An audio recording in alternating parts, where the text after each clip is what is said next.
Hello, my friends, and welcome back. Thank you very much for being with me again today. I continue to claim that the Russians are about to break the front in Ukraine, or at least to push it and have a successful counteroffensive along the entire front. And that is not because I just woke up and I feel strong about it or anything like that. It's because of the articles I get from Ukraine, not from the Russians, from the Ukrainians, telling me that they evacuate many settlements. Okay, and if you evacuate settlements from behind your troops, that means you're afraid you cannot hold the enemy. That's the basic understanding of this kind of situation. Otherwise, if you would be advancing, you're not gonna need to evacuate the people, the civilians behind you. They have to evacuate their civilians behind their troops, because they're going to be retreating. So, in the past maybe a week or so, I made a few videos based on Ukrainian articles. Russia advances in Kherson. Ukraine orders mandatory evacuation. 800 children evacuated. This is on October 23rd. Today we're on the 29th of October. Again, the 24th, Ukraine collapses. Signs of Ukraine retreat. Evacuate civilians in Donetsk and so on. And on 25th, Ukrainians order mandatory evacuation in Kharkiv Oblast. And then you go here, back here, down here, Avdiivka falling to the Russians' hands. Civilians to evacuate the town. So, and then you go to September, Ukraine orders evacuations on So all these things are evacuations. So that's not good, not good. And we go to this article from Ukrinform again.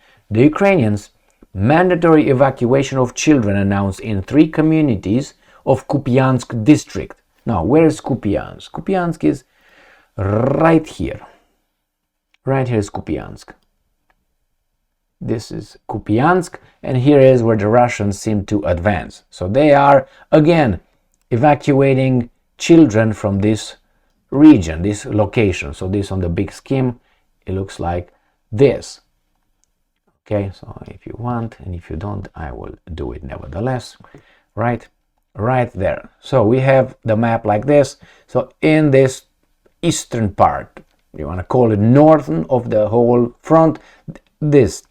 Now the Ukrainians evacuated from this area, from Avdiivka, then Zaporozhye, they also from Kherson. It's everywhere, and it's not according to, as I said, not according to the Russians. This is according to the Ukrainian sources.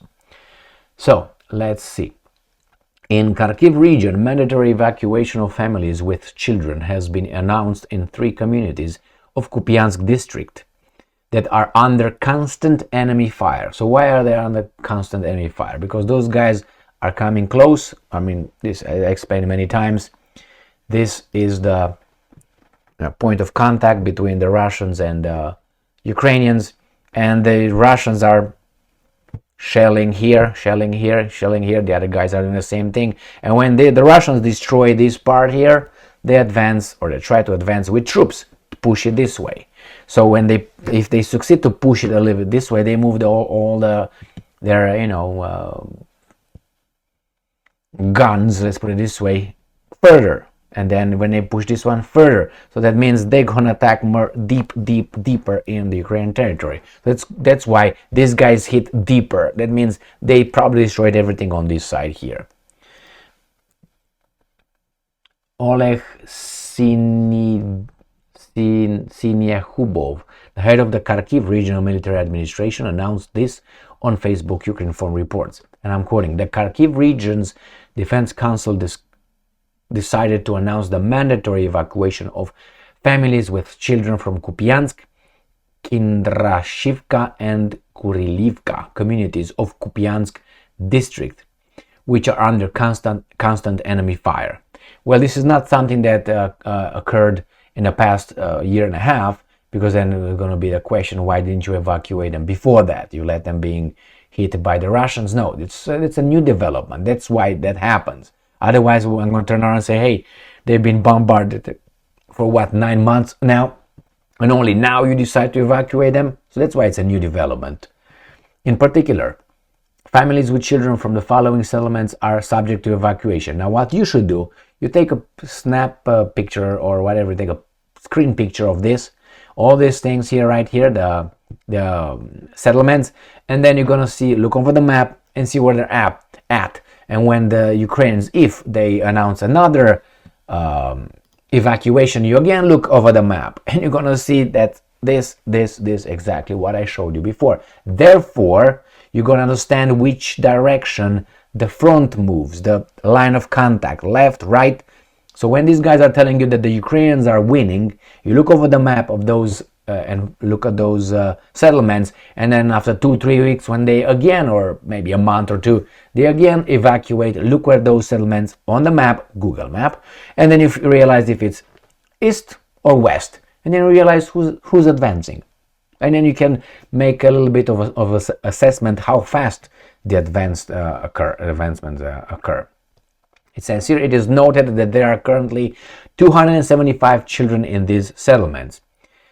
This guy Snehubov noted that according to the decision of the Defense Council, children will also be prohibited from entering these communities. So don't come back. And I'm quoting, we provide all evacuees with housing and support from international humanitarian organizations and countries and governments, not only humanitarian organizations.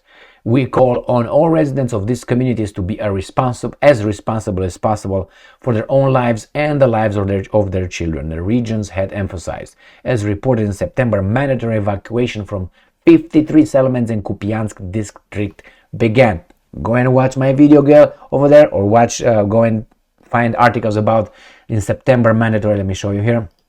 Mandatory evacuation, and you're gonna find out where those were, and then you look at the ones that they just mentioned now over there, which are right here, right, these ones right here, and you look at those ones and you're gonna realize, you're gonna figure out which way the front goes and how fast. So I think this garbage in Ukraine should have not started. They've been prevented, but the Americans did not want to talk with the evil Russians. So there you have it. Do I think they bear some responsibility? Yes, I think they do.